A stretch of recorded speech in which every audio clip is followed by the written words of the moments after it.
नमस्कार दोस्तों। तो हमने क्वेश्चन पेपर किया था अभी सीईटी का, मॉर्निंग शिफ्ट का।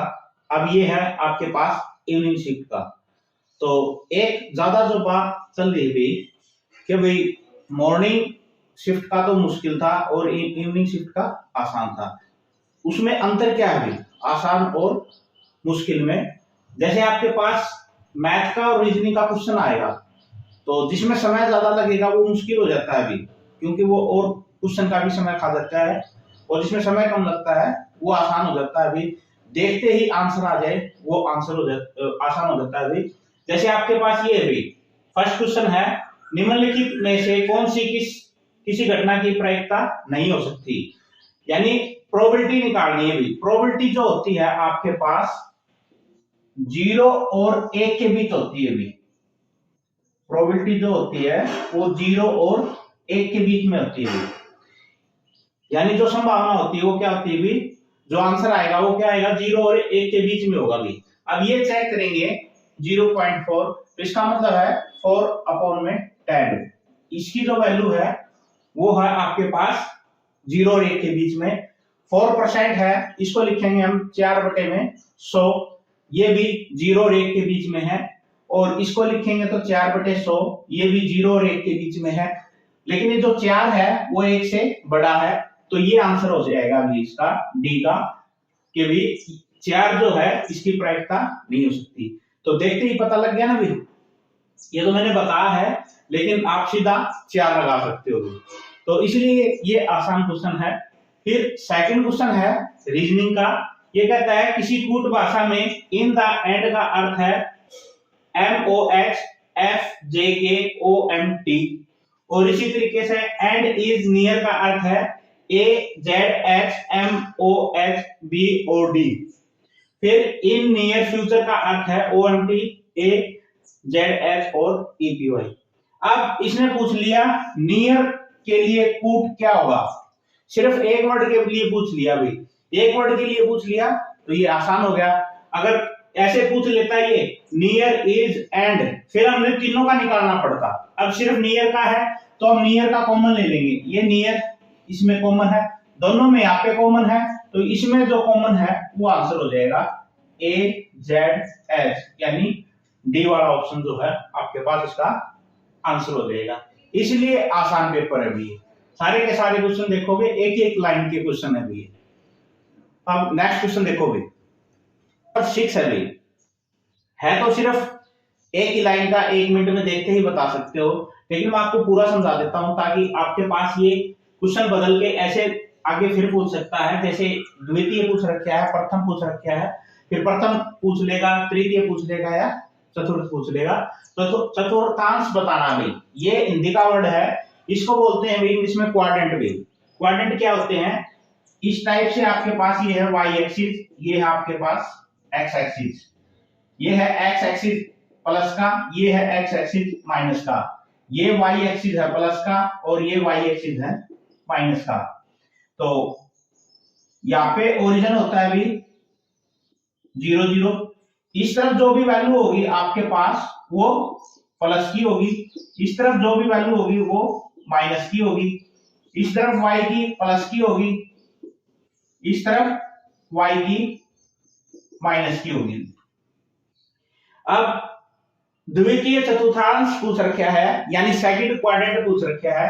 ये फर्स्ट क्वाड्रेंट होता है अभी, ये सेकंड क्वाड्रेंट होता है, ये थर्ड क्वाड्रेंट होता है, ये फोर्थ क्वाड्रेंट होता है अभी। तो इसलिए आपको कंप्लीट इसलिए समझा रहेंगे भी, इसका क्वेश्चन आगे फिर बदल के भी दे सकता है, ये कौन सा भी पूछ सकता है अभी, फर्स्ट सेकंड थर्ड फोर्थ हम चारों कवर कर लेते हैं। तो ये है फर्स्ट क्वाड्रेंट। फर्स्ट क्वाड्रेंट में क्या होता है अभी, ये देखते हैं भाई, x की जो वैल्यू है सारी पॉजिटिव है और y की पॉजिटिव है, इस साइड जो भी वैल्यू आएंगी वो पॉजिटिव पॉजिटिव आएगी। तो ये होता है फर्स्ट क्वाड्रेंट। इस साइड में x की तो माइनस आएगी और y की आपके पास प्लस आएगी भी। इसमें देख लिया करो भाई, यहाँ पे माइनस है, यहाँ पे इसका प्लस है y का, तो x का पहले आता है y का बाद में आता है भी। x माइनस का है और y प्लस का भी। थर्ड क्वाड्रेंट में दोनों माइनस होते हैं भी, थर्ड क्वाड्रेंट में x भी माइनस होता है और y भी माइनस होता है भी। फिर आपके पास फोर्थ क्वाड्रेंट है, इसमें x तो प्लस होता है अभी और y जो है माइनस होता है अभी।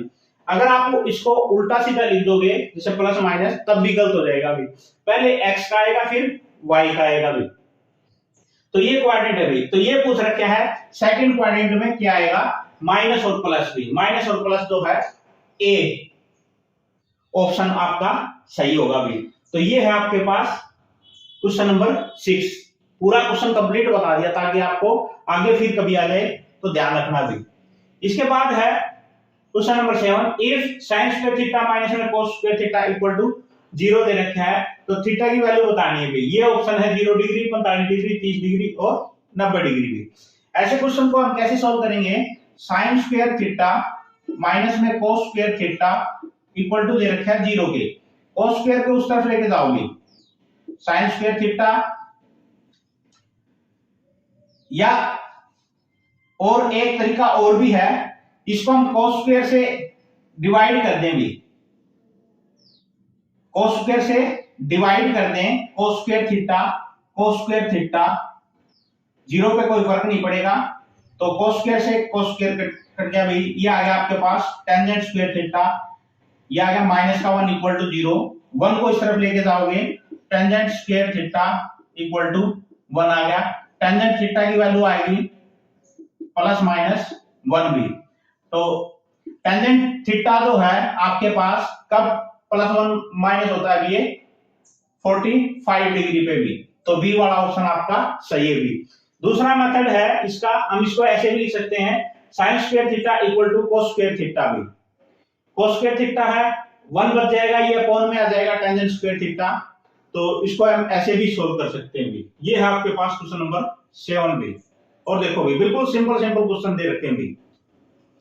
क्वेश्चन नंबर 11 का भी इसमें पूछ रखा है, कन्वर्सेशन है, इसको यूज करके जो से वर्ड बना रखे हैं उनमें से एक ऐसा वर्ड है जो इसमें से नहीं बन सकता, यानी ये वर्ड जो है इनमें होने चाहिए भाई। तो बिल्कुल आसान क्वेश्चन है 11 का 12 का। आप देखोगे तो ये क्वेश्चन उनके लिए बना रखे हैं भाई जो बच्चे 20-30 नंबर पे रह जाते हैं और जिनको ये आते हैं सिर्फ, और उनको क्या है एचएससी छोड़ने नहीं देती भी पढ़ाई। तो 1-2 क्वेश्चन या 5-7 क्वेश्चन ऐसे दे देते हैं जो सबको आते हैं भी। तो इसमें क्या है भी, मिलान करना है भी, सी से सी मिला ली, ओ से ओ मिला लिया, इस तरीके से।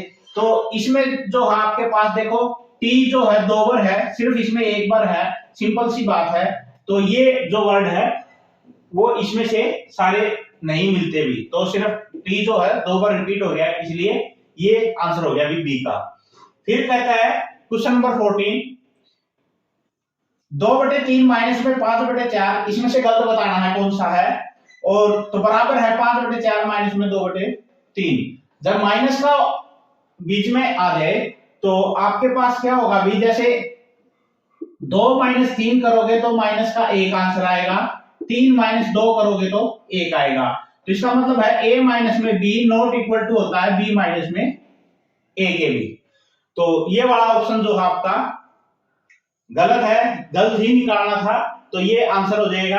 आगे चेक करोगे, गुणा a गुणा में b करो या b गुणा में a करो, सेम आंसर आएगा।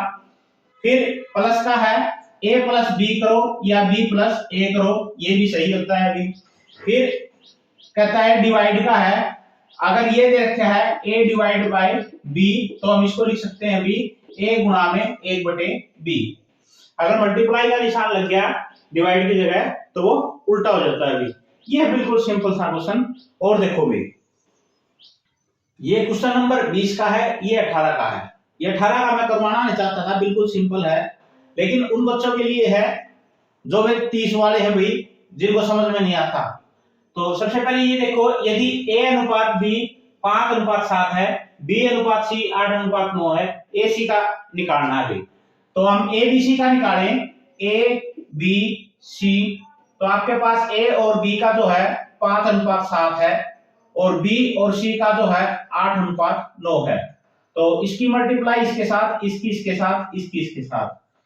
ये सारे क्वेश्चन हमने करवा रखे हैं भाई। आप पीछे वीडियो देखोगे रेशियो प्रपोर्शन की, तो सारे करवा रखे हैं अनुपात और समानुपात की। तो ये हो जाएगा आपके पास 5 अठे 40, 7 अट्ठू 56 और 63। ए और सी का पूछ रखा है, तो 40 अनुपात 63 बी का आंसर हो जाएगा। अब इसी तरीके से क्वेश्चन नंबर 18 ये देखे अभी नेक्स्ट आकृति बतानी है। ये जो है इसके सिमिलर है, इसके सिमिलर है। देखो ये बना दिया एक स्क्वायर, फिर दूसरा स्क्वायर जो है इसमें हटा दिया, फिर ट्रायंगल है, ट्रायंगल के अंदर स्क्वायर लिया और उसको डार्क कर दिया। इसी तरीके से नेक्स्ट जो आकृति है वो भी इसी रिलेशन से हो जाएगी भी। आपके पास एक स्क्वायर है, अंदर वाला स्क्वायर हटा दिया और ट्रायंगल जो है ये उल्टी है और इसके अंदर स्क्वायर करके डार्क कर दिया भी। ये इसका आंसर हो जाएगा, जो कि ऑप्शन नंबर सी दे रखा है, ये आंसर है। और देखो भी इतने क्वेश्चन किए हमने, इतने क्वेश्चनों में से ये क्वेश्चन थोड़ा सा ठीक है, मुश्किल तो नहीं कह सकते लेकिन उनसे ठीक है भी। वो एक एक लाइन के थे, ये 2 लाइन का है। तो इसमें कहता है एक ट्रेन जो है x किलोमीटर प्रति घंटे की गति से 2 घंटे चलती है, फिर अपनी गति 10 किलोमीटर प्रति घंटा कम कर देती है और अतिरिक्त 3 घंटे तक यात्रा करती है। यदि तय की गई कुल दूरी 370 किलोमीटर है तो ट्रेन की प्रारंभिक गति क्या है। तो देखो भी ये यहां से यहां तक ट्रेन चली, ये जो कुल दूरी है वो है 310 किलोमीटर, 370 किलोमीटर हुई। तो ये कहता है भी 2 घंटे तक ट्रेन चली x किलोमीटर प्रति घंटा भी, x किलोमीटर प्रति घंटा। फिर ट्रेन ने क्या किया भी 10 की स्पीड घटा दी भी, 10 की स्पीड घटा दी, फिर वो चली 3 घंटे तक भी। तो जो टोटल दूरी है वो उसने तय की है 370 भी। तो इसको हम कैसे निकालेंगे, अब मान लेंगे, माना ट्रेन की जो चाल है वो है x किलोमीटर प्रति घंटा भी, x किलोमीटर प्रति घंटा है तो 2 घंटे चली, तो टोटल आपके पास जो दूरी है वो जाएगी 2x भी। यानी जो दूरी का जो फार्मूला होता है वो क्या होता है भी, आपके पास स्पीड इनटू में टाइम, तो स्पीड इनटू टाइम क्या हो गया भी 2x। फिर आपके पास 3 घंटे और चली और आपके पास जो डिस्टेंस जो चाल है वो 10 कम कर दी, तो दूरी आपके पास जो टोटल है वो हो जाएगी 3 इंटू में x माइनस में 10, या इसको हम ऐसे भी लिख सकते हैं 3x माइनस में 30 भी, इसको अंदर लेके जाएंगे।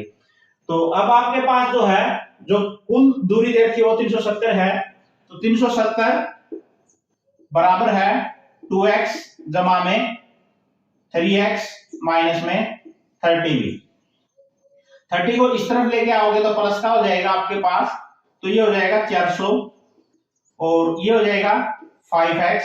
हमें अगर x की वैल्यू चाहिए तो 5 नीचे चला जाएगा, 5 अठे 40 और 0, यानी आपके पास ये क्या आएगी भी चाल, चाल क्या है भी किलोमीटर प्रति घंटा, यानी 80 किलोमीटर प्रति घंटे की चाल से प्रारंभिक चली थी भी। अगर ये पूछ ले बाद में उसकी चाल कितनी होगी थी, 80 में से 10 माइनस कर दो तो 70 भी। ऑप्शन नंबर ए आपका आंसर हो जाएगा भी।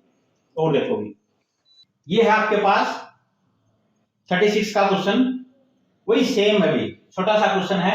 ये कहता है ए और बी की आयु का योग है 72 है, यदि उनकी आयु का अनुपात 23 अनुपात यानी रेशो 13 है तो बी की आयु ज्ञात करनी थी। तो ये आपके पास ए की है, ये बी की है भी, तो इसको मान लेंगे हम 23 इंटू में x प्लस में 13x और इन दोनों का जो सम है वो है 72 भी। इसको जोड़ोगे आप तो होगा 36x 72, 36 को नीचे ले आओ, ये कट जाएगा 2, x की वैल्यू आ गई 2, x के साथ इसकी मल्टीप्लाई कर दो, b की निकालनी है 13 दूनी 26 भी, 26 वर्ष डी का ऑप्शन सही है भी। और आंसर चेक करना है तो 23 गुणा में 2 ये कर दो 46, 12, 72 भी आ गया 72। तो बी की पूछ रखी है तो बी की होगी 26, ए की होगी 46 भी, ये है भी।